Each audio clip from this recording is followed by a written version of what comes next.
La exquisita ignorancia radio. Oídos nuevos Para propuestas nuevas.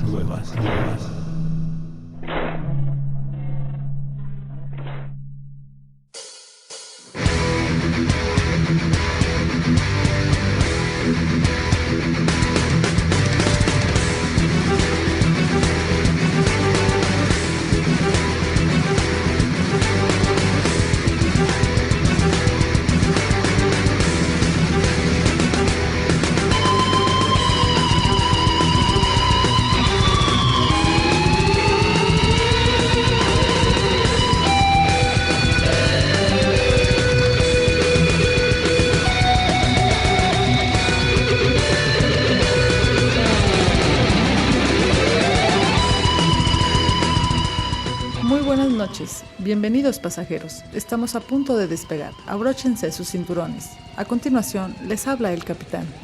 Hola a todos, estamos de nuevo en otra emisión más de su programa Neotardis. Tenemos como siempre a nuestro primer oficial. Un gusto estar con ustedes, audiencia. Buenos días, tardes o noches. Yo soy Jonathan Valdés, el capitán de esta nave, y el tema que vamos a abordar hoy es, como siempre, especial y muy interesante, porque vamos a hablar sobre la cultura japonesa y en especial lo que es el samurái dentro de la ciencia ficción.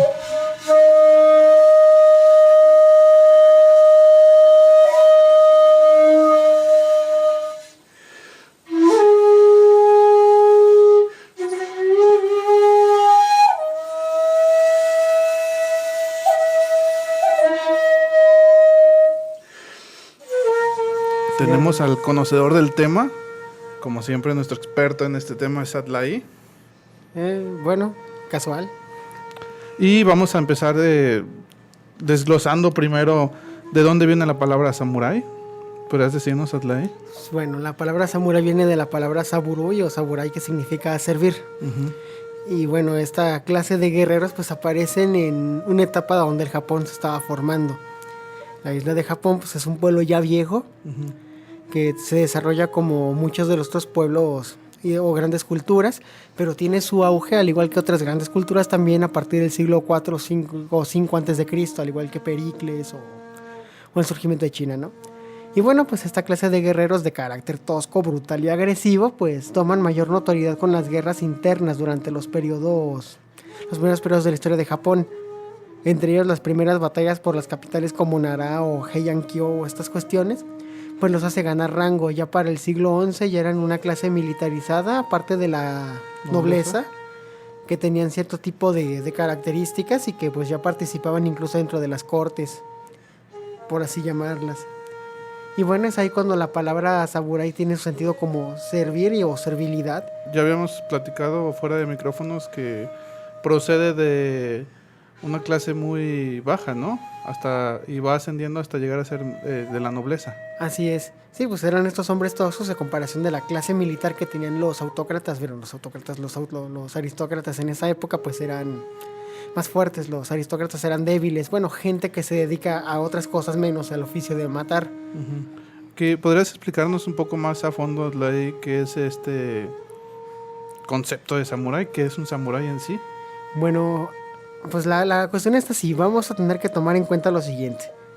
En todas las culturas hay artes marciales. Pueden encontrar un arte marcial autóctono prácticamente por pueblo. Y también tenemos que considerar que toda clase militar, o en este caso toda clase guerrera, pues va a tener cierta manera de conducirse con los no militares o los civiles. Nada más para tenerlo en cuenta. Por eso si encuentran similitudes con los hoplitas, los caballeros u otras clases de guerreros, pues no es de sorprenderse. Tienen un carácter al que deberse.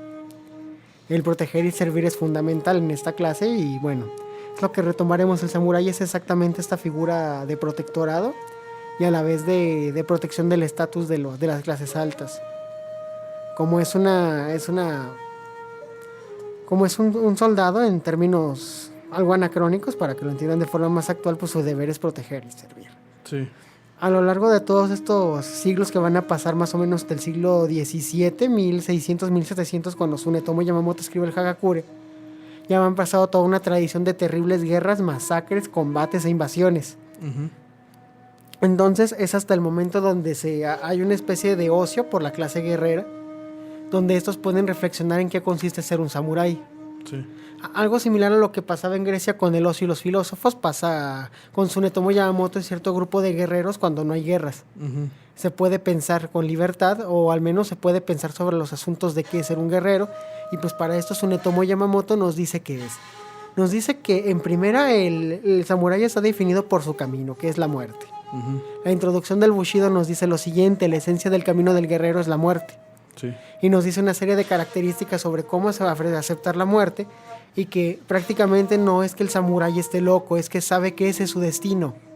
Cualquier persona preferiría vivir antes que morir, pero el samurái sabe que está implícito en su condición la muerte. Sabe que el mismo concepto de samurái está antes la muerte que cualquier otra cosa. Así es. A la larga el momento va a llegar, tarde que temprano, de la muerte, Ujú. en base a sus prácticas y a lo que hace, que es ser un guerrero y defender X o tal. Condición. Incluso Tsunetomo Yamamoto después en los mismos libros del Hagakure va a hablar sobre cómo pensar acerca de la muerte. Y hay un ejemplo buenísimo cuando dice que buena parte del terror que la gente, que el hombre común le tiene a la muerte es por una imaginación exagerada. Ujú. Que dice que muchas veces lo que hay que tener en condiciones, que hay que pensar estas cosas de la manera más sencilla. Son hechos de la vida, no se pueden cambiar. Es algo genial, y que, como tú ya has mencionado, tiene mucho que ver con los filósofos griegos, ¿no? Que es el concepto de que tiene el hombre el miedo a la muerte. El hombre siempre, desde las culturas más antiguas, ha tenido miedo a la muerte. Sí. Su gran miedo. Y con la llegada de los filósofos griegos, muchos de ellos empezaron a reflexionar a esta parte de los cínicos que dicen, bueno, tarde que temprano tenemos que morir. O sea, no hay por qué tenerle miedo. Y se da también con estos samuráis. Y es algo, yo creo que es revolucionario, vamos, para su tiempo. Pues digamos que sí es revolucionario, pero hay una condición interesante. Los epicuros, los estoicos y otras corrientes socráticas menores pues van a pensar en esta relación donde es el apego muchas veces lo que hace que temas a morir, más aparte de la angustia de lo que hay más allá, si es que hay un más allá. Sí. En el caso de este guerrero pues lo considera incluso como un hecho vital dado, Ujú. al igual que estos sujetos, pero su visión va a ser porque tu trabajo es acabar con otras vidas y en algún momento la vida acabará contigo. La ley del acero es pelear, matar y morirás por el acero en algún momento. Sí. Todavía los cínicos tenían una revolución tremendamente interesante sobre el acto de vivir. Ujú. Porque incluso, al menos en Séneca lo puedes notar, Séneca te hablará de rectitud, de control, autocontrol, mesura, control de la misma ira, porque va incluso a contraargumentar a Aristóteles sobre que la ira es un excelente soldado, pero la razón es un buen general. Ajá. Él va a contraargumentar toda esta razón para decir que la ira es mala por sí. Mientras que este guerrero va muy aristotélicamente a tomar esta condición de la ira, tiene que ser siempre regulada y tomada en el momento, situación y con la persona adecuada, Ujú. que es algo que lo hace único, al menos para la zona geográfica. Ahora que estamos hablando de la psique del samurái Atlai, hay algo muy interesante, ¿no? La espiritualidad, cómo empiezan a hacer un equilibrio el samurái entre la espiritualidad y lo que es esto psicológico, estos aspectos psicológicos. Sí, es que lo curioso con la isla es lo siguiente: Japón se desarrolla de una manera hasta cierto punto independiente de China y de Corea, hasta cierto punto. Es muy, muy influenciada tanto por su caligrafía, su religión en algún momento, Ujú. pero durante el periodo en que se mantuvo alejada del continente, como lo llamarían los japoneses antiguos, pues vio la naturaleza y en la abstracción su visión de la espiritualidad.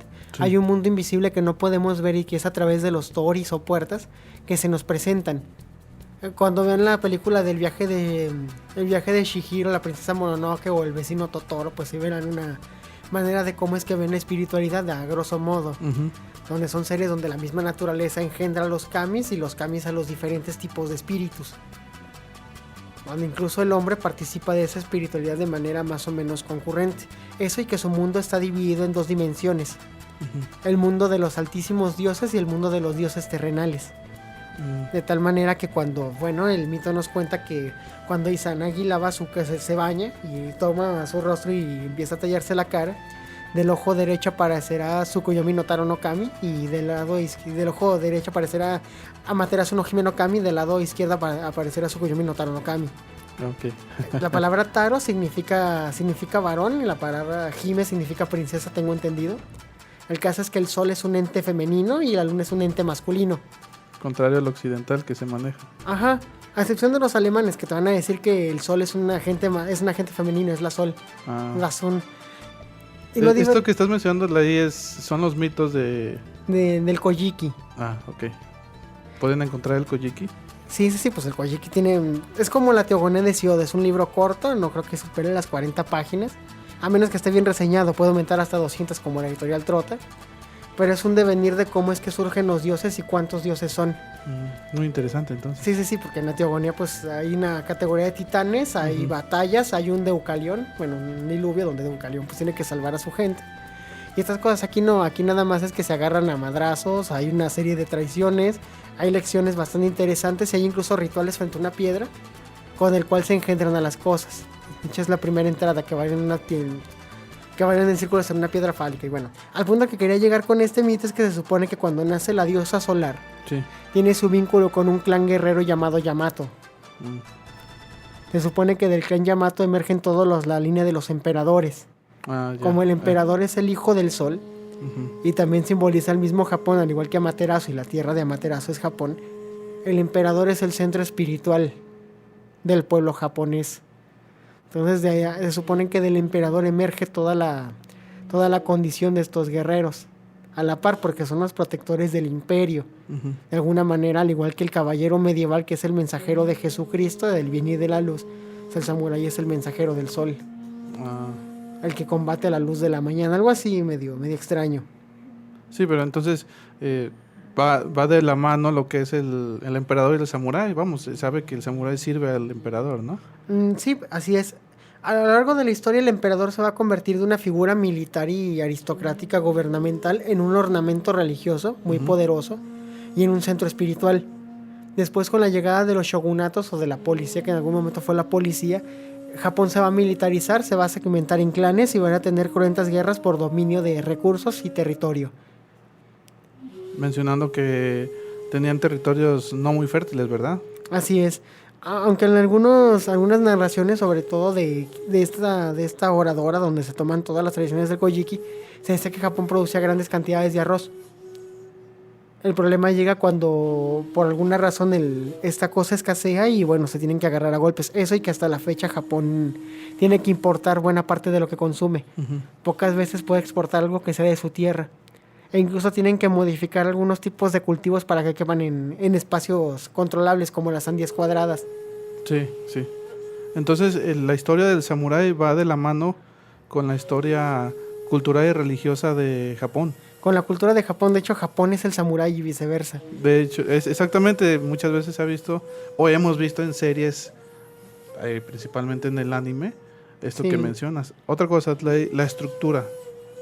Bueno, no es la estructura, ¿cómo está vestido un samurái? ¿Qué es lo que lo distingue? Lo que lo va a distinguir es lo siguiente, su armadura. La armadura es una característica, al igual que la ropa convencional. Al igual que en otras épocas, lo que distinguía una clase de otra eran las telas. Sí. En el caso del samurái, pues lo vas a distinguir por el tipo de hakama, el tipo de ropa, el tipo de yukata y el hecho de que, al menos en la época de Toyotomi Hideyoshi hacia arriba, va a portar armas. Es una característica fundamental. También el tipo de corte de cabello, también, que le va a dar estatus. Hay muchas cosas para distinguirlos y en ocasiones incluso hasta el mismo porte lo va a revelar. No recuerdo si fue Musashi o si fue otro maestro de la espada quien dice que a un samurái o a un guerrero se le distingue desde la forma en la que se para hasta cómo te trata. Te dice que difícilmente un guerrero bien entrenado va a alardear de cosas superfluas o va a tratar a los demás de manera poco humana, poco cordial. ¿Y cómo está desarrollada la armadura? Una vez en programas atrás nos habías mencionado la estructura de una armadura. La armadura, bueno, el yoroi tiene unas características interesantes. Buena parte de las influencias de China, aparte del budismo que llegará creo que a partir del siglo 7 u 8, no recuerdo muy bien, ni la figura de un príncipe. La armadura también tiene una inspiración fuertemente en las armaduras chinas. excepto que estos armeros japoneses van a desarrollar su propia forma de confeccionarlas, de sustituir los hilos que se congelan con el hielo, porque la seda se congela en algún punto con el frío y otras condiciones climáticas, y van a desarrollar cardeles de cuero o de metal también para unir las placas de la armadura, al igual que un dominio tremendo por la parte externa de las extremidades. Una de las pocas debilidades que tiene el yoroi de un samurái es la parte interna. Por ejemplo, lo que son las uniones de las coyunturas, las partes internas de los brazos, las ingles y algunas partes de las piernas. Después fueron mejorando los diseños, pero por lo general esa era una parte de su debilidad. En el caso del kabuto es una maravilla. Y una de las cosas que a veces me molestó curiosamente en el guerrero más letal es que no toman todo el arsenal del samurái, pero al menos se ve exactamente por qué el casco tenía esa forma. Sí. En uno de los experimentos que hacen estos sujetos del guerrero más letal, una hacha danesa trata de impactar un kabuto. Por el diseño del kabuto, el arma va a tender a resbalarse. El hacha va a perder su fuerza y va a tener que desviarse. Precisamente porque no encuentra un punto de resistencia donde el hacha pueda clavarse. Sí. Aún con una muy buena precisión, incluso podría llegar a hacer que el impacto dado a la cabeza lo estasabillara a nuestro samurái, pero no lo mataría, no sería letal. Curiosamente también el kabuto protege el cuello, ¿no, Adlai? ¿Es algo que baja hasta el cuello? Sí, me estoy equivocando. No sé si baja hasta el cuello. A comparación de las armaduras europeas con un cuello muy largo en ocasiones, protegía el cuello y aparte se llevaba un mempo, que es una especie de máscara que abarca hasta la parte superior de los pectorales o el tórax, que cubre también parte del rostro, que va junto con el kabuto para darle soporte. El casco no pesará más de 3 o 4 kilos, al menos el modelo más sencillo, pero aún así tener 3 o 4 kilos en la cabeza hace que la cabeza se mueva, y más por el diseño tan rimbombante que tiene el kabuto. Entonces el mempo tiene dos funciones: dar soporte y ya ves que tiene figuras de ancianos o demonios, infundir miedo, ¿no? También sí, es una cuestión tan interesante donde todos los elementos artísticos, espirituales y psicológicos se unen en una armadura. Sí. Hay que aclarar que debajo del do, la capa que protege el torso, muchas veces el samurái llevaba una bolsa hecha de cuero muy bien cosida para poder soplarle e inflarla en dado caso de que se cayera del barco. Era un guerrero muy especializado. Y en el caso de los cotes y las protecciones para las manos, cuyo nombre ignoro en este momento, le daban la suficiente solidez a la mano, si es que estaba en una temporada fría y tenía que combatir en el norte, de poder proteger los 2 dedos anteriores de la mano y dejar el índice y el dedo medio para otro tipo de acciones, al igual que el pulgar. A la hora de tomar la espada, sobre todo si alguna vez ustedes han practicado el kendo, sabrán que los dedos de abajo son muy necesarios para sujetar perfectamente bien la espada y darle la fuerza con la mano izquierda y la dirección con la derecha a la hora de golpear. Lo cual es tremendamente bueno. Entonces esta armadura es totalmente funcional, es de lo mejor que se puede ver en la cultura de la guerra. Sí, a comparación incluso cuando llegan los portugueses a Japón, la única cosa que con la que se quedan los japoneses de la armadura europea es con el peto. O sea, se lo llevan, lo importan. Sí, de hecho les gustó, pero aún así siguen fabricando sus modelos, como que de alguna manera dijeron que pues no nos necesitamos. Sí, pero el principio sigue estando ahí. Ajá, sigue siendo el principio básico. Sí, porque me imagino que les ha de haber dicho, bueno, esta cosa está hecha de metal puro, está solidificado y es tremendamente útil. En cambio, me imagino que el dock era muy parecido a un linotórax griego, que estaba hecho por placas y otra serie de cosas. Muy decorativo, me imagino que le dieron importancia al metal y a la forma en la que estaba desarrollado. Sí. Pero todos los demás le parecía muy inútil porque la armadura era excesivamente pesada para ellos. ¿Cuánto pesaba? Una armadura europea 30 kilos, un yoroi a los 11 a los 20 kilos. No, es hasta más ligera que la de los europeos. Sí, por supuesto. Aparte, los rangos de las armaduras. Un samurái de bajos kokus pues tendría una armadura muy sencilla. En cambio, un general de alto rango o incluso el mismo shogun tendría una armadura un poco más pesada. ¿Y de colores fuertes? Sí, fuertes. Sobre todo los colores rojos o los verdes son muy usuales, al igual que un excesivo adorno en el kabuto y en la espada. Por ejemplo, si llegan a ver ustedes la espada de Ieyasu Tokugawa, las armaduras de Toyotomi Hideyoshi, aún en los grabados van a ver que son tremendas obras de arte. Sobre todo por cómo están hechas las sombreras, no recuerdo cómo se llaman, y cómo es que se unen y no parecen simples trazos de madera que están flotando como en las armaduras más convencionales. Genial, entonces aquí se une el arte, la funcionalidad, la tradición y quién sabe qué más. Y la portabilidad, porque puede guardarse en una caja. Fíjate, otra cosa. Sí, pues, ¿quieren saber por qué los caballeros del Zodíaco podían cargar sus armaduras en cajas? Sí, ¿está basado en esto? Sí. Pues Los diseños de Kurumada son tremendos. Sí, Saint Seiya está basado entonces en este tipo de armaduras. ¿Cómo es que se llama? El Yoroi. Sí, pues es que, y haciendo un paréntesis, pues Kurosawa era un fanático del arte de la guerra, al igual que de la mitología, y dijo, bueno, ¿por qué no unir las dos mejores cosas de esta tradición de armaduras? Uh-huh. Porque es un tórax griego con una estructura europea y con la practicidad de placas de metal una sobre otra que tenían los samuráis. Es un diseño tremendamente bueno. Vaya, interesante, ¿no? Todo esto. Sí. Pasemos a otro punto. Digo, después del Yoroi, que es muy importante, las armas. Fuera del aire habíamos platicado que empezaron siendo jinetes. Sí. Ya posteriormente se desarrolló lo que fue la katana. Bueno, los sables. Sí. Bueno, esta cosa va a ser muy divertida. Por ejemplo, los sables chinos son de dos clases, se suponen los que yo conozco. Uh-huh. No sé mucho sobre artes de guerra de China, pero se supone que son el Dao y el Xuan. Uno se supone tiene una hoja se supone ligeramente pesada que da un solo corte, uh-huh. Y la otra es de dos filos, que está hecha para apuñalar. Es una hoja bella y pulcramente hecha, una sola hoja, pocos detalles y mucha practicidad.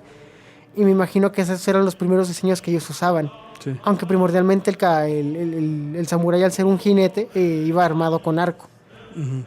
El yumi o el arco de los japoneses es único en su tipo. Es muy largo, ¿no? Es muy largo, es como un arco de campería inglesa, pero con otro tipo de manufactura y con mayor precisión, hasta donde tengo entendido. Entonces empezaron siendo jinetes y excelentes arqueros. Sí, es por eso y es una historia que le gusta mucho a los estudiantes o a la gente que trata sobre género, uh-huh. Sobre que había heroínas en Japón que eran tremendamente buenas con el arco. Porque el arco, aunque requiere un excelente control de la presión arterial y del bombeo de sangre para que no se te mueva el arco, sí. También requiere cierto tipo de precisión a la hora de tomarlo y de apuntar. Digamos que el esfuerzo de fuerza no es tan grande como si tú trajeras una maza, una espada o un hacha en las manos. Entonces la tecnología igualaba la técnica. Uh-huh. Entonces por eso había mujeres arqueros. Había por igual mujeres y hombres arqueros, y uno y otro eran exactamente iguales en cuanto a condiciones. Exactamente. Y bueno, por alguna razón, en el caso de Kublai Khan, descendiente de Genghis Khan, no recuerdo si era nieto o bisnieto, resulta que trata de negociar con Japón una anexión. Uh-huh. Creo que fueron 7 o 8 negociaciones, todas ellas claudicables. Japón quería ser Japón, no necesitaba nada de Mongolia, y bueno, Kublai Khan se empieza a desesperar y envía una flota. Habrá narraciones que hablen sobre el viento divino que protege a los japoneses con tremendos huracanes y maremotos, uh-huh. Cosa que van a determinar que pasan muchas cosas, pero a final de cuentas los mongoles llegan y hacen su trabajo. Entonces los japoneses, como buenos japoneses que son y que los va a caracterizar, una parte de su idiosincrasia va a consistir en lo que voy a mencionar a continuación, van a tratar de desarrollar un método para acabar rápido con el invasor, sí. Y de que sea de la manera más rápida y sencilla posible. Uh-huh. Y bueno, pues así es como aparecen los sables. Okay. A comparación de las espadas europeas que tienen su origen en la infantería, por así llamarla, de Grecia y de Roma, uh-huh. Que se desarrolla de combates de frente y que está hecha para pelear a campo abierto. Bastaría con ver el Shifos, que es un arma griega, o el Gladius, que es romana, sí. O la falcata, creo que la falcata era etrusca. Bueno, aquí la cuestión es que están montados a caballo y el combate es a caballo. Uh-huh. ¿Cuál es la mejor manera de combatir a caballo con un arma? Llegar y asestar el golpe de manera vertical, ¿no? De manera vertical y descendente. Uh-huh. Si toman un sable de caballería van a darse cuenta que tiene una ligera curvatura. Sí. Y no solamente es la curvatura del sable, sino hacia un lado, a la izquierda o a la derecha, tomarse de manera horizontal. Uh-huh. Esto sirve para que el arma, porque por cierto pesa 2 kilos un sable de caballería, a la hora de que descienda el impacto haga que corte la cabeza o lo que sea que esté amenazando al jinete. En este caso, estas armas pues fueron desarrolladas de una manera que se pudieran controlar con una o dos manos y que el golpe pudiera darse de manera certera a la hora de cortar. ¿Cómo se llama este sable? El primero, hasta donde tengo noticias, es el Nodachi. Es esta arma de que dices que pesa 2 kilos Ujú. y el mismo peso le ayudaba a realizar un buen corte, ¿no?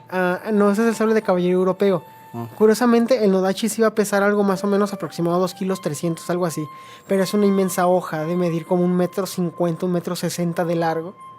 Y bueno, si quieren una referencia inmediata de esta hoja, la pueden encontrar en la película de los 7 samuráis, Sí. que es el arma que utiliza Kikuchiyo.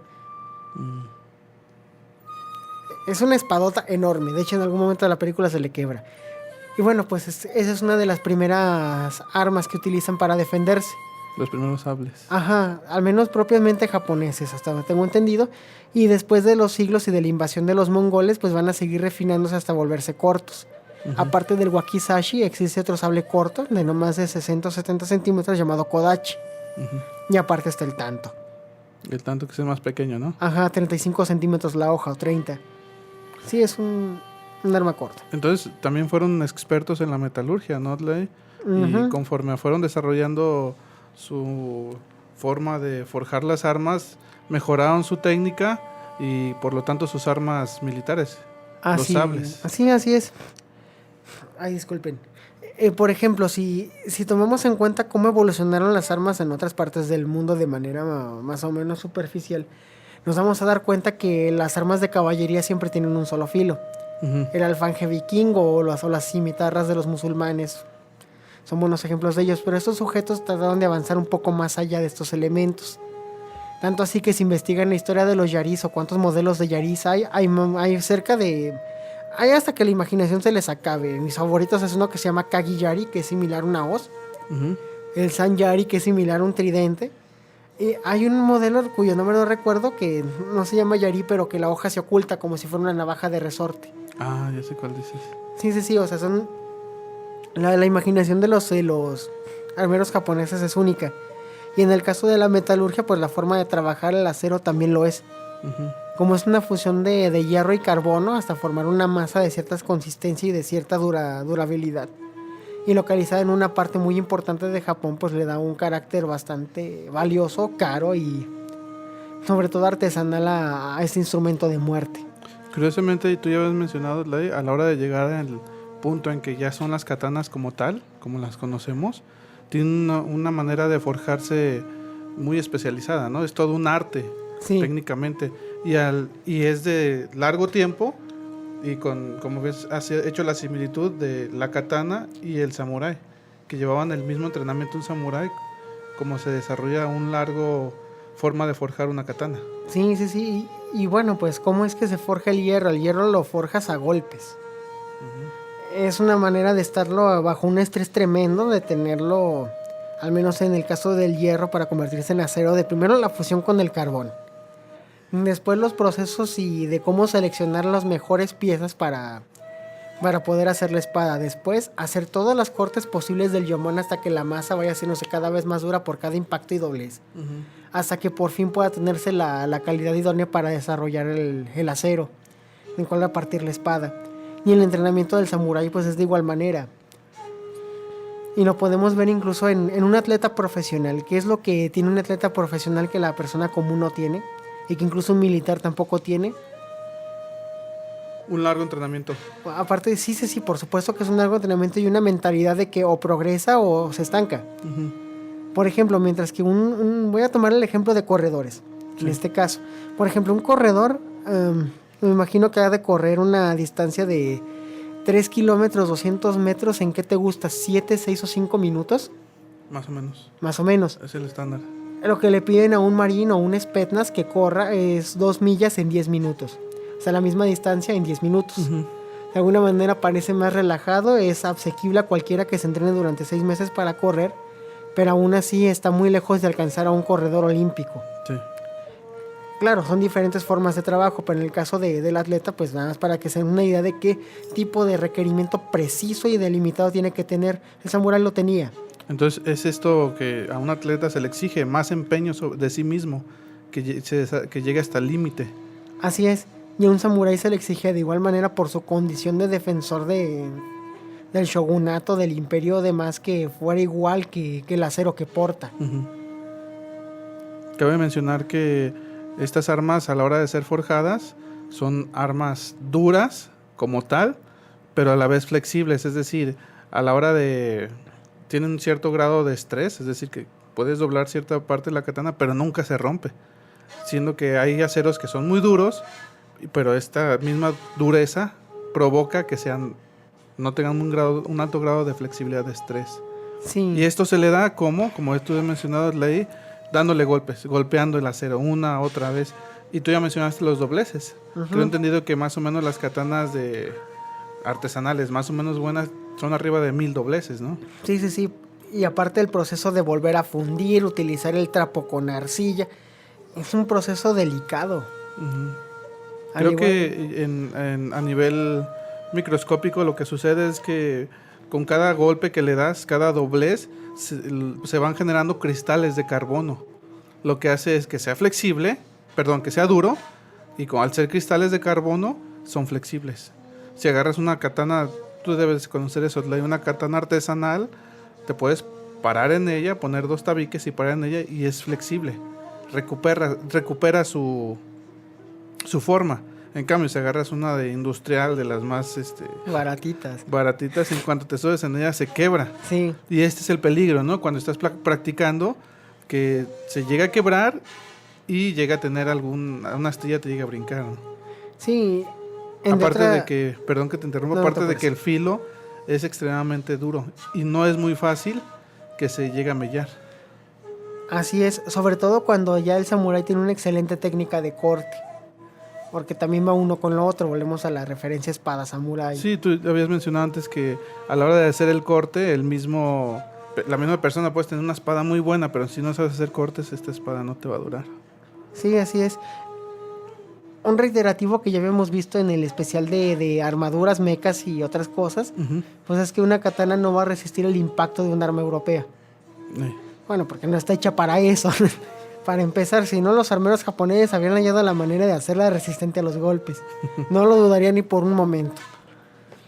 Y bueno, pues esto es lo que tendremos que recordar sobre esta espada tan maravillosa, y al igual que toda su armería, que está hecha prácticamente del mismo modo, bajo ciertos procedimientos, cuidados y una gran calidad. Que es lo que va a ser único a estos diseños. Creo que a la hora de hacer cortes, el arma japonesa, que es la katana, por excelencia, es superior a muchas europeas, ¿no? Pues sí. Me refiero en cuanto a hacer el corte, que es el que hace más limpio un corte. Sí. Bueno, si quieren una referencia de un combate sobre una espada europea contra un arma asiática, contra una katana, hubo una batalla en la Primera Guerra Mundial donde se enfrentan 2 militares, un militar alemán y creo que era un capitán japonés. La batalla se llama Tsuntao, fue en 1916 por el control de las Islas Polinesias. No recuerdo cuál fue la situación, creo que fue controlar una colina. Y resulta que el capitán japonés creo que mata al oficial alemán. Y me imagino que por las características de la época en la que se enfrentaron, pues me imagino que el comandante alemán ha de haber tenido un estoque o un florete como arma, o si no es que una espada de caballería común. Y pues bueno, creo que la tecnología hace lo suyo y pues el hombre murió bajo una katana. Eso y su tipo de corte, rapidez y su penetrabilidad.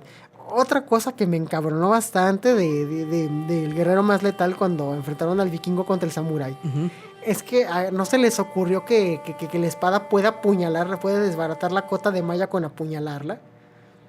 Cierto. O sea, no la va a cortar porque la cota de malla protege de cortes, pero no de puñaladas, embestidas ni masas. Entonces bastaría con que el canabo le pegue directamente en la caja torácica al vikingo, o que el samurái lo atraviese con la katana y con eso lo mata. O sea, ese tipo de detalles mínimos que hacen que, pues bueno, es un programa para entretener, pero hacen que te enojes gratis. Así de, no me quieras tomar el pelo, pero bueno. Entonces lo que tú quieres decir, Atlay, es que aparte de ser muy buena para realizar cortes, también puedes usar esta técnica del apuñalamiento con la misma katana. Sí. Y también este sable pequeño, ¿cómo es que se llama? El kodachi y el wakizashi. Sí, pues para eso están hechos, al igual que el tanto. Es el equivalente a la bayoneta o al cuchillo táctico de hoy en día. Ah, exacto. Aparte de acometer el seppuku, que en dado caso de que el guerrero pueda ser capturado y pueda revelar información o otras cosas, pues habrá que notar que ese detalle de que pues, si puede atravesar una cota de malla y una coraza europea, no creo que al caballero le queden muchas opciones. Ujú. Y más conociendo cómo serán estos sujetos, pero bueno, son detallitos pequeños que... También me habías mencionado que conforme a la evolución de la guerra, pasaban de ser a caballo y en lugares al aire libre a estar en lugares cerrados, y por eso se desarrolló también el tanto y este tipo de armas pequeñas. Así es, pues sí, para pelear en un castillo con una katana, pues no creo que sea algo muy útil. En cambio, un kodachi, un wakizashi o un tanto, incluso un pequeño bastón puede ser más útil a la hora de luchar. Este bastón que tiene la hoja retráctil, ¿verdad? Ajá. Sí, o sea, ya estando dentro en alguna parte de los palacios principales, o simplemente si lo que quieres es sobrevivir, pues no creo que te pongas albergas a jugarle con una espada. Y menos cuando son más que tú, simplemente haces lo posible por sobrevivir y le corres. Sí. Al menos hasta que puedas reintegrarte. Y pues sí, por eso se desarrollaron estas cosas. No creo que un arma que mide 1 metro de largo, 1 metro 10 centímetros de largo, te sirva en un espacio prácticamente de un techo de 2 metros y algo a la hora de dar ataques o saltar con el arma. Que creo que sería risible. Que mejor que un arma más o menos corta que te sirva para apuñalar. Sí, algo que nos faltó mencionar, Atlay, es que también tenían muy bien entrenados a sus caballos, ¿no? Tú ya lo has mencionado. Sí, el caballo. El bonito caballo. No sé si era muy grande o muy fuerte el caballo, imagino que no. Ha de haber sido un mito al igual que los grandes caballos vikingos, pero el caballo tenía su armadura, estaba entrenado para nadar, correr en zigzag y también para entrenarse de manera equiparada junto con el jinete. Entre otra serie de buenos instrumentos defensivos como una capa holgada que llevaban atrás los samuráis para protegerse de las flechas. El guerrero estaba muy bien protegido. Eso es un hecho, y el caballo pues también era un protector digno de quien lo jineteaba. Entonces el samurái a caballo o a pie era una excelencia de la técnica militar. Sí. Era el guerrero más refinado del mundo para su época. Digamos que, aunque suena a documental barato de History Channel, era como el Spetsnaz o el Marín de la antigüedad. Era una belleza ese cabrón. Es un guerrero preparado, noble y digno de su pueblo. Bueno, señores, nos mandamos a corte con esta canción vieja que se llama Doki no Sakura. Tiene un origen medio oscuro, al menos si la buscan, pero también fue favorable en tiempos de guerra para los japoneses. Continuamos. Oh.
と俺とは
¿Estás harto de escuchar las mismas reseñas?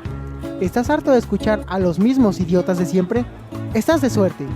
Aquí, en la nave Neotardis, las opiniones y temas, si no nuevos, les serán llamativos, porque no hay idiotas ni las mismas reseñas de siempre.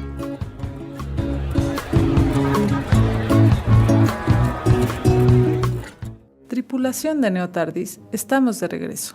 Recuerden abrocharse los cinturones, tenemos un poco de turbulencia. Bien, estamos de regreso de corte musical. Esta canción que es emblemática, seleccionada por el primer oficial. Y continuamos ahora sí a lo que nos atañe, que es la ciencia ficción. O más bien, la figura del samurái, o hasta podría decirse la sombra, ¿no, Tladi? Sí, la sombra. Del samurái dentro de la ciencia ficción. Y vamos a empezar, tú ya lo has mencionado en programas especializados que tuvimos sobre cómics, cómo Frank Miller llegó a establecer la figura del samurái.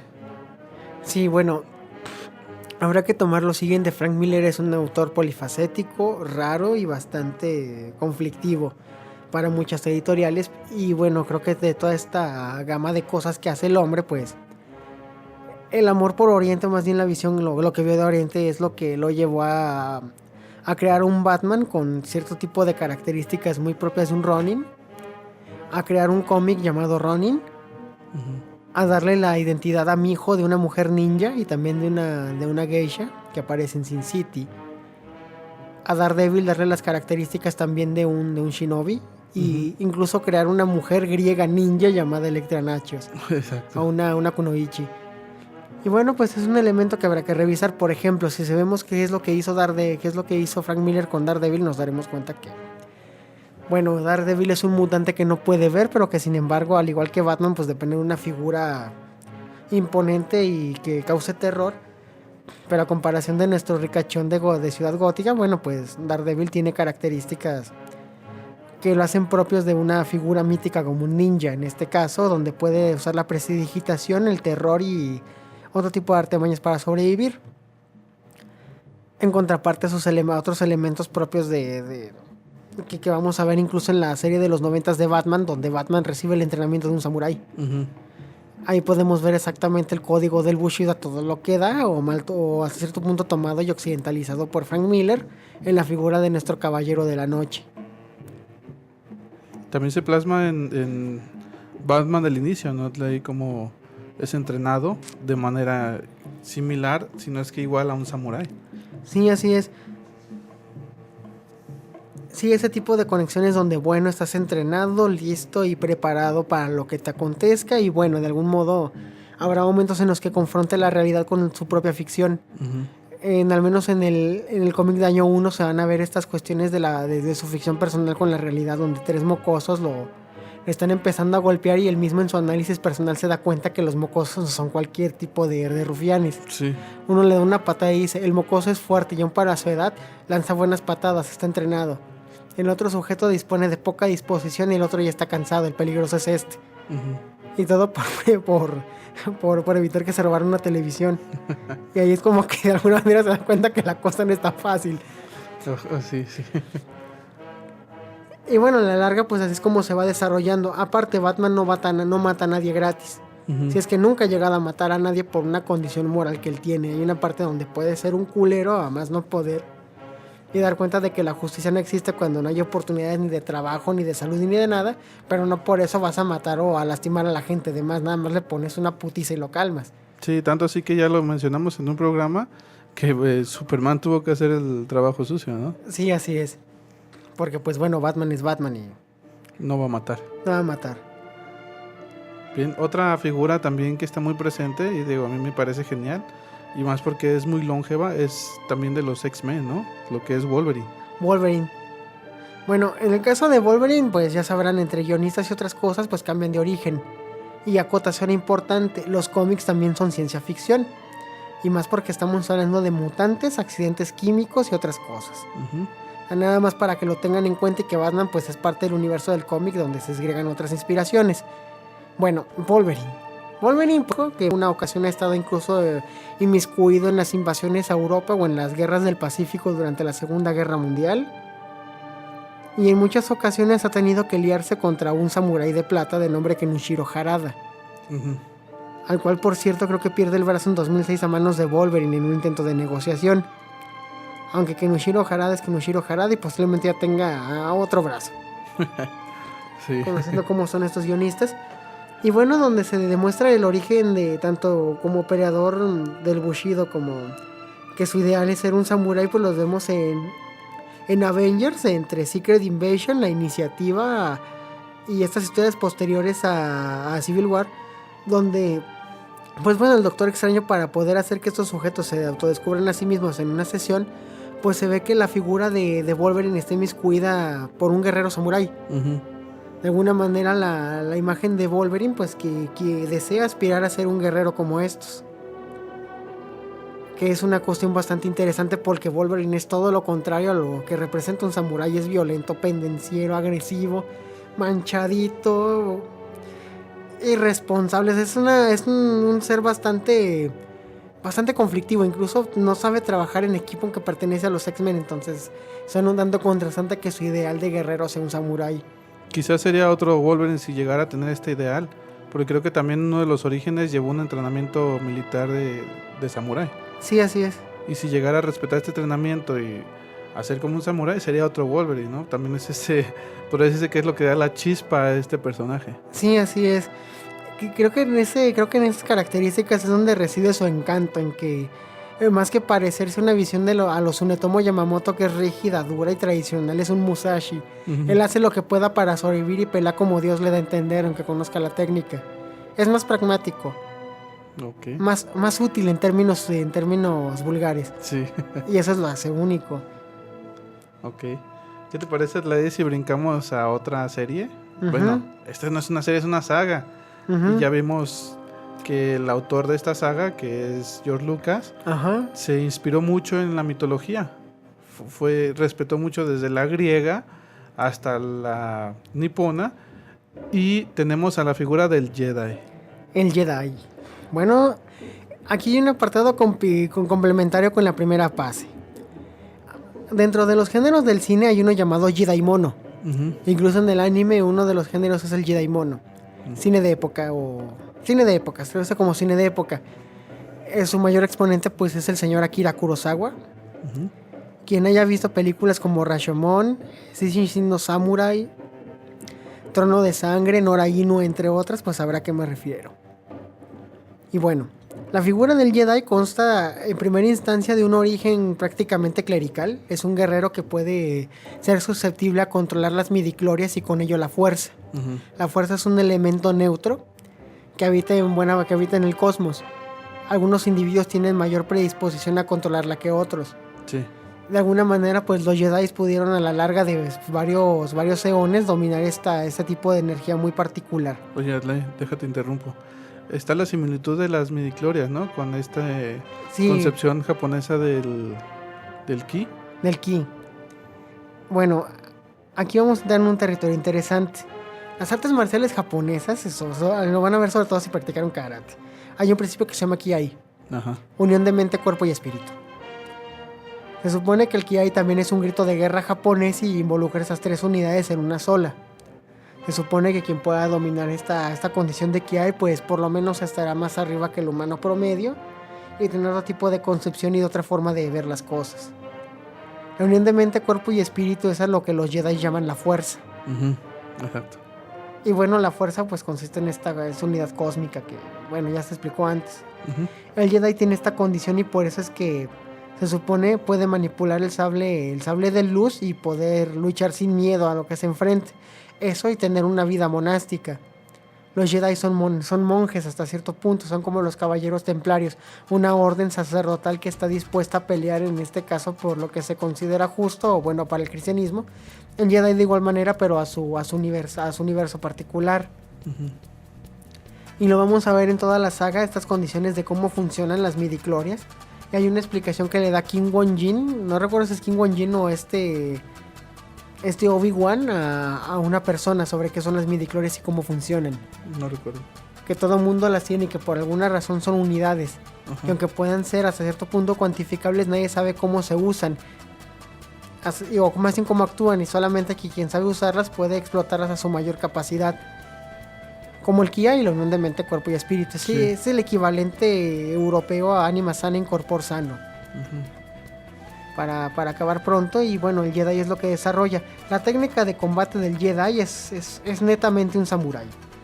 No puede ser de otra manera, desde el desarrollo del arma hasta la manera de luchar, que si tienen un poco de buen ojo y si ven, comparan la forma de pelear del Yojimbo, ubicado en la película de Yojimbo, o de Rashomon, al menos en el pequeño combate que hay antes del juicio, pues van a darse cuenta que el Jedi ante todo es un samurái. Ujú.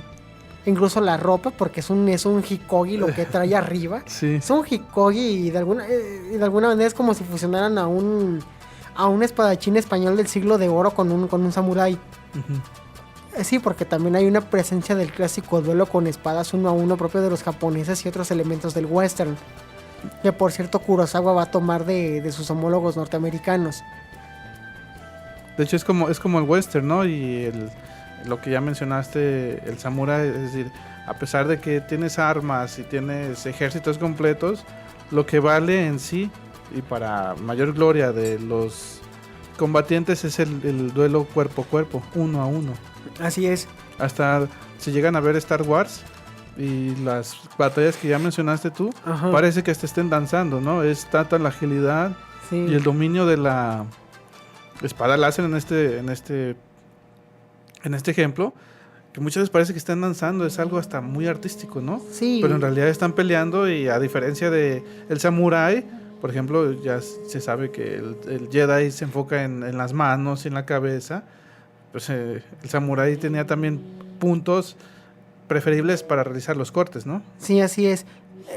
Se supone que los puntos preferibles son la garganta, las partes anteriores a las manos, Ujú. algunos tendones en particular y la inutilización del oponente. Al menos es en el Kenjutsu, pues es matar a como puedas. Es el arte de matar con la espada, detalle importante a mencionar. Y bueno, pues el Jedi reproduce esta forma de combate.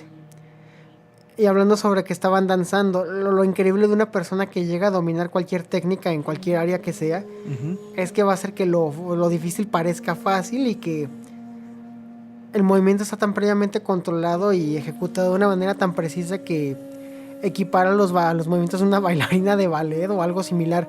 Vean la técnica de un buen boxeador, un campeón mundial, Ujú. como Mohamed Ali o algún sujeto de eso, se van a dar cuenta que el boxeo que diseña es elegante, Sí, exacto. aunque sea brutal. Sí, pero la técnica, el baile, todo es elegante. De hecho, Ajá. como dices tú, lo hace ver muy sencillo. Dices, yo lo hago bien fácil, pero son años de entrenamiento y Sí. de dominar una técnica como tal. Ajá, y el Jedi pues cumple con esas expectativas. Ya cuando ves esos movimientos tan llenos de gracia y de poder, te das cuenta de que estos sujetos hacen las cosas en serio, Ujú. pelean en serio. E incluso aunque en el universo de Star Wars existen los Sith, incluso los Sith tienen cierta compostura. Sí. Es algo muy interesante porque son seres incluso neutros y no descubres que el malo es malo hasta que sabes que tiene un sable de color rojo. Exacto. La diferencia ética, ¿no? Ujú. Pero bueno, el Sith. El Sith es el Sith. Exacto. Bueno, iba a mencionar algo sobre esto mismo de los samuráis, pero se me fue la vida. Pasamos al siguiente punto, Adlai, que es la serie de Samurai Jack. A pesar de que es una serie de ciencia ficción y es animada, tiene mucho sobre esto. Tú ya lo habías mencionado, es transportar el típico samurái a la actualidad, ¿no? A un futuro, y principalmente es un futuro distópico. Sí, curiosamente Samurai Jack abarca entre la ópera espacial, la ciencia ficción blanda o el cómic o el romance espacial, otras cosas con una historia del clásico héroe. Ujú. A comparación del héroe tradicional que por lo general es bastardo y no conoce su origen, ese sujeto pues es el hijo de una familia imperial destinado a luchar. Sí. Curiosamente el inicio de Samurai Jack es algo dramático. La ciudad es invadida por un demonio llamado Aku, y en un último acto de protección se envía a la esposa del emperador a su descendencia a través de un barco. Este barco estalla contra las tierras de Oriente Ujú. y bueno, aprende diferentes estilos de combate a lo largo de su viaje. Los más llamativos son el arte el arte de la de la equitación o de la hípica con los musulmanes. Aprende el arte del bastón con los pueblos de África, el arte de la navegación con los vikingos, así sucesivamente. Y se vuelve hasta cierto punto un guerrero muy cosmopolita. Sí. Aprende de todos. Hasta el momento donde llega el Tíbet, o lo que creo que es el Tíbet, para que se le entregue su espada y sus armas. Bueno, su espada y su ropa. Y es su misma madre quien le entrega esas cosas. Y ya es cuando llega este Aku. Y al saber que el único que lo puede vencer es Jack, lo destierra temporal y espacialmente, ¿no? Así es. Curiosamente, a lo largo de la serie vamos a ver que el hombre recibió instrucción incluso de los monjes de Shaolin y otra serie de cosas, pero sin que suene un churro barato, lo hacen de una manera tan seria, con unos elementos de narración tan buenos. El hecho de que la música aquí no existe, y no existe hasta ciertos momentos de tensión. Que la narración es fluida, aunque los tiempos se corten. Sí. Hay incluso algún momento donde Samurai Jack Jack se encuentra con un guerrero escocés. Ah, sí lo vi. El guerrero escocés tiene una ametralladora en una pierna. Es una belleza ese cabrón. Y bueno, el personaje siempre va aprendiendo nuevas cosas. Hay una parte donde él tiene que entrenar una bandita, a una tribu de monos saltarines que saltan muy alto. Redundantemente, pero como él no puede saltar para matar a Aku, pues tiene que hacer un pacto con estos simios que son agredidos por otros. Estos simios saltarines son pacíficos. Sí. Entonces, por alguna razón, Jack pues tiene que hacer su trabajo. Tremenda referencia a los 7 samuráis y a Rash. Más que nada, tener una referencia a un viejo cuento de la Edad Media que se me olvida el nombre. Pero el caso es que entrenan estos simios en el arte del combate con bastón, en el arte del bo, y ellos le enseñan a saltar. Entonces, a la par siempre hay una condición donde finalmente los simios se liberan y pues bueno, Jack puede aprender a saltar. De hecho, sí, es el argumento que se desarrolla en la mayoría de las series. Como Jack enseña a otras personas, aunque sea algo moral, y viceversa. Normalmente Jack se dedica a aprender, desde aspectos morales hasta, creo que hay hasta económicos ahí. Sí. Porque resulta que manda a Jack, a este Aku, lo destierra temporal y espacialmente, es decir, lo manda al futuro. Y cuando llega ya Jack al futuro, Aku desarrolla un poder inmenso, más que en esa época. Es cuando Jack se da cuenta, creo que hay una batalla antes de seguir entrenando, y ve que de plano no, a pesar de todo ese entrenamiento que llevó a lo largo del mundo y todas estas culturas ancestrales, no va a poder vencerlo. Y se dedica a seguir investigando y ver cómo puede derrotarlo, y es cuando se da este intercambio con otras culturas. De hecho, hay unas partes que a mí me encantan, cómo Jack sobrevive en condiciones en el desierto, en el hielo, y es como, se me figura la élite de los ejércitos, no recuerdo cómo se llaman estos batallones que sobreviven en donde sea. Las fuerzas especiales. Las fuerzas especiales. Sí, porque Jack sobrevive en donde sea. Y está bien entrenado para sobrevivir en donde sea y con lo que sea. Sí, curiosamente me recuerdas una parte interesante, y es la referencia más directa que van a encontrar a Kurosawa en Samurai Jack es cuando unos perros lo contratan. Cierto. Resulta que los perros son seres tremendamente civilizados y nobles. Seres eruditos, son en su gran mayoría arqueólogos. Sí. Arqueólogos, filólogos, tremendas cosas. Y resulta que por esta razón se recurre a un argumento de cómo poder defender esta comunidad de perros que está siendo esclavizada. Acto referido a los 7 samuráis, que así empiezan los 7 samuráis. Van a ver cómo Jack puede domar un caballo con el entrenamiento que se le dio en Arabia. Y a la par van a ver las referencias desde la constitución de la armadura que le dan, con un cabuto hecho con un sartén, y un perro, una figura de un perro. Y a la par el banderín de guerra, que es lo más representativo. En los 7 samuráis se supone que son 6 círculos y un triángulo. Los 6 círculos son los 6 samuráis y el triángulo es Kikuchiyo, porque no es ni campesino ni samurái, pero las dos cosas. Y bueno, pues van a ver este mismo simbolismo en las 6 pisadas de patas de perro que hay en el mon, en el banderín de guerra, junto con otra cosa. Y a la par que en los 7 samuráis, pues bueno, Jack se va a lanzar a matar a estas cosas, estos insectos mecánicos, porque de alguna manera es el deber que le dieron, y a cambio Jack lo único que pide es arroz. Mismo pago que piden los samuráis al llegar a la aldea que está siendo atacada por los bandidos. Sí. Cabe mencionar ahorita que recordaste lo del sartén. una persona que sepa kendo, no sé si sea también el Yaido, pero que sepa esta arte es letal hasta con una vara. Es letal, sí, hasta con una escoba. Es que bueno, una de las cosas que dan este tipo de prácticas en el esgrima, sea cual sea su denominación, ya sea medieval, olímpico, lo que sea, pues es una tremenda habilidad ojo mano, muy buenos reflejos. Bruce Lee practicó esgrima olímpico para mejorar sus reflejos. Nada más para tomar eso en cuenta. Entonces imagínate lo que una persona bien entrenada con un florete le puede hacer a un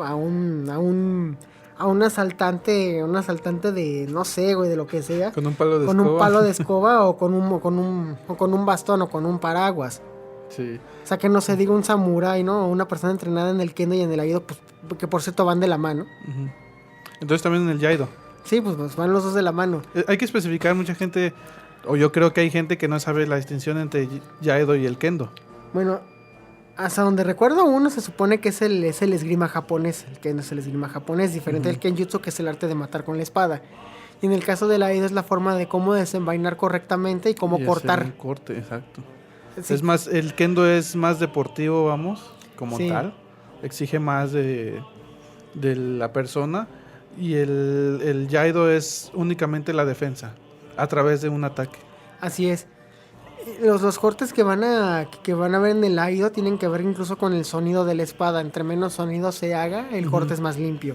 Sí, de hecho, cuando estás practicando Yaido, puedes saber cómo iría tu corte en base al escuchar el sonido que hace la espada a la hora de cortar el aire. Sí. Hay incluso un modelo de avión japonés desarrollado en la Segunda Guerra Mundial que sí se llamaba. ¿Yaido? No, tenía que ver con un sonido. Ah. Y era es el sonido más limpio que existe a la hora de cortar. Ya. Entonces lo curioso de esta práctica es que es fundamental a la hora de sobrevivir. Uh-huh. Por ejemplo, los ninjas desarrollaron una con los ninjatos sables cortos para matar samuráis rápido. Y es porque son hojas cortas que sacas del saco y lo matas, ¿no?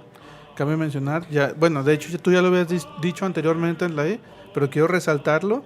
Si tú más o menos llevaste alguna práctica o simplemente te gusta el kendo o el Yaido, sabes que una persona domina este arte con el simple hecho de desenvainar una katana.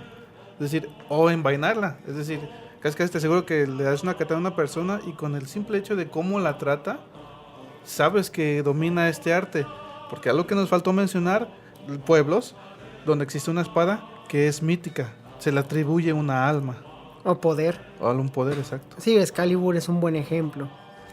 Y hay un ritual en el Yaido, cuando empiezas a hacer las katas, para estar en armonía con tu katana, ¿no? Sí, pues de hecho incluso hay a la hora de iniciar incluso los keikos, hay una manera incluso de cómo levantarse a la hora de practicar. Uh-huh. Bueno, hay incluso una práctica que se usa en la Edad Media por los caballeros para purificar la armadura durante la noche. O sea, todo pueblo tiene un respeto por sus armas. O sea, no me imagino una persona que se diga a ser especialista en el arte de la espada, que tenga 22, 23 años y que... Pues bueno, para empezar es risible que tenga 23 años y sea un experto, ¿no? Y lo segundo más risible es que trate la espada como si fuera un juguete. Es más como tu otra parte, una extensión de ti mismo. Sí, y como es una extensión de ti mismo, lo menos que haces es fanfarronear. Bueno, pero esas ya son condiciones psicológicas de cada individuo. Hay gente que pues sí es muy fanfarrona, pero que también es muy hábil. Uh-huh. Bueno, ya estamos excediendo un poco más en este aspecto. Sí. Quiero abordar otro punto, también en la ciencia ficción. Bueno, ya no es en la ciencia ficción, pero sí en el anime japonés. Ajá. Que es en específico en One Piece. Yo pensaba, si aquellos que han seguido One Piece conocen que el primer oficial, el análogo, ¿sí es análogo? No, ¿verdad? El homólogo Adlai de esta nave es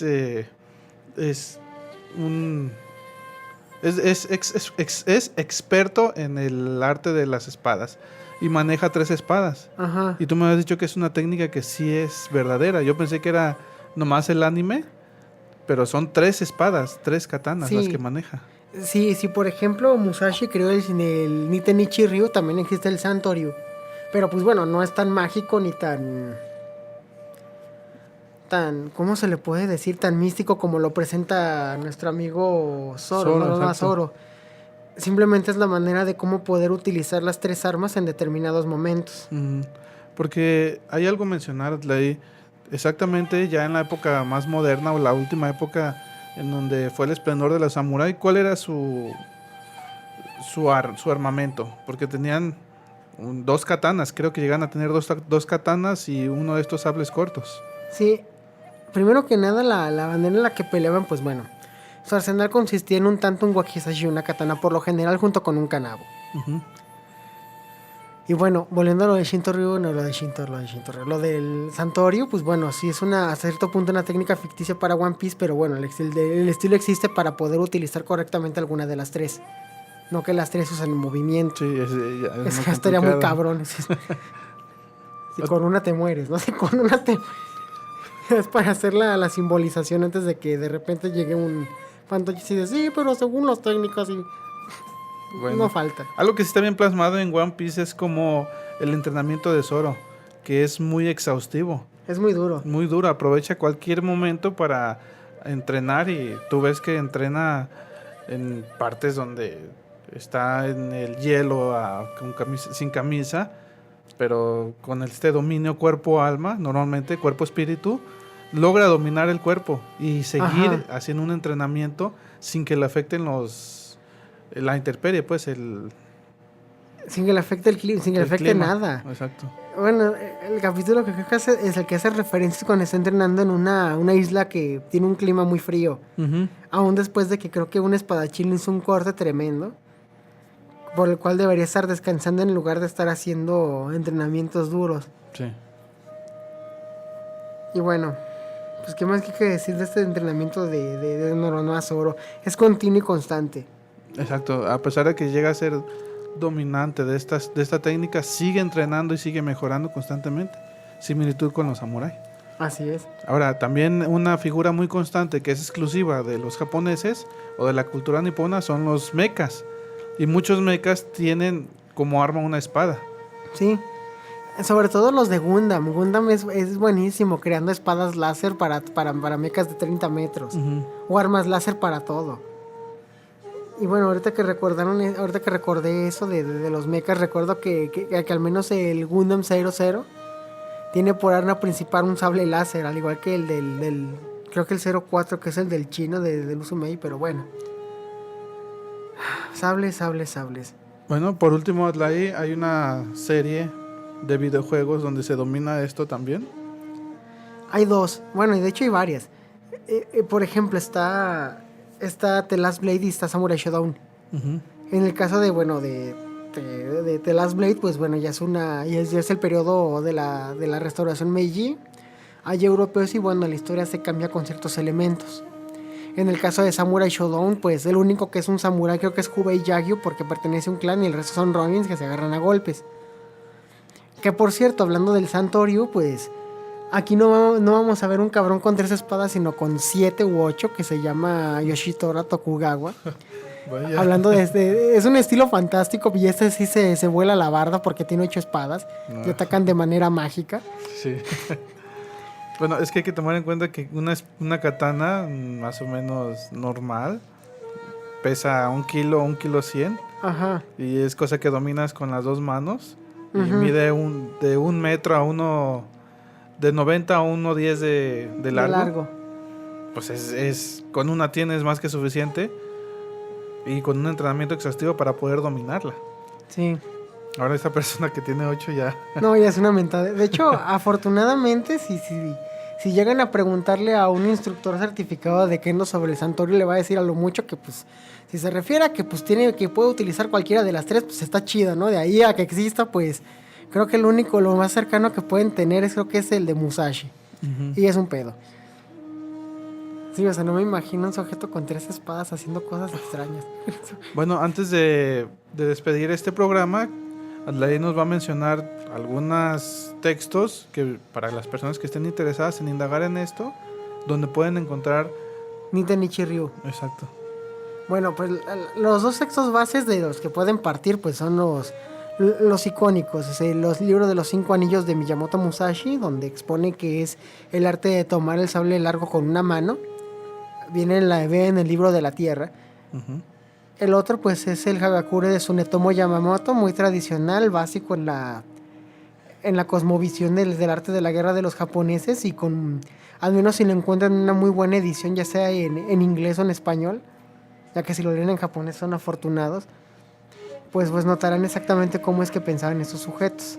De ahí en más, cualquier libro de historia militar de Japón, como el de Heavenly Warriors o algunas cosas del tipo, pues les podrán ayudar.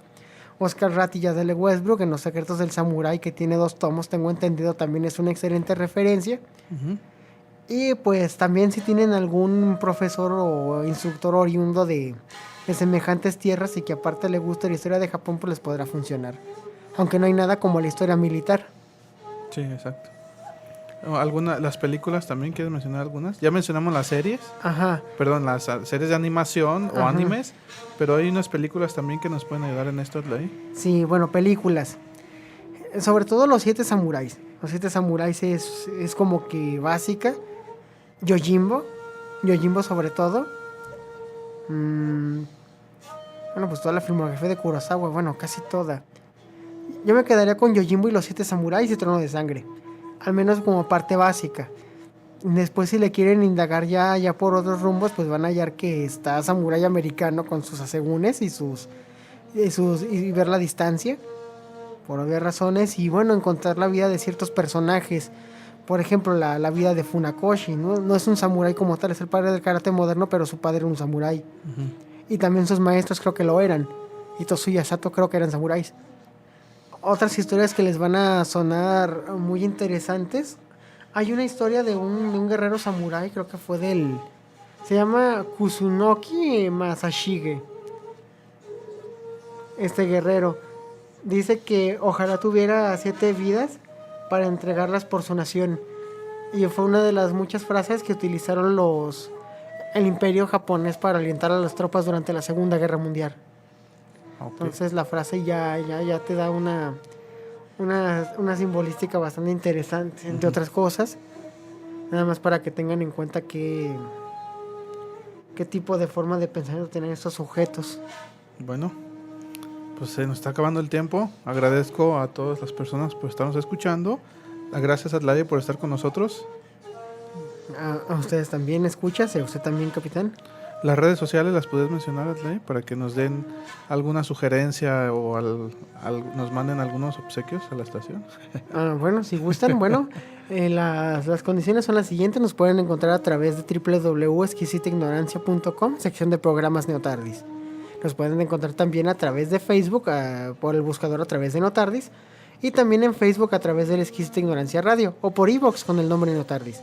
Bien, cabe mencionar que tenemos un blog que es neotardis.blogspot.com. Ujú. Ahí tenemos también los programas.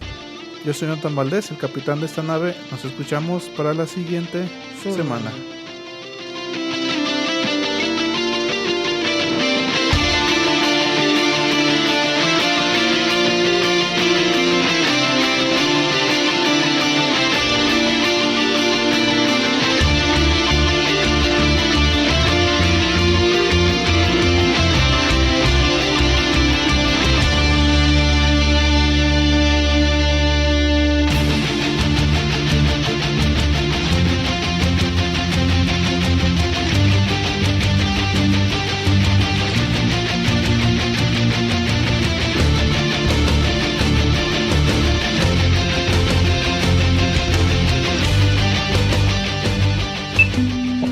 La exquisita ignorancia radio.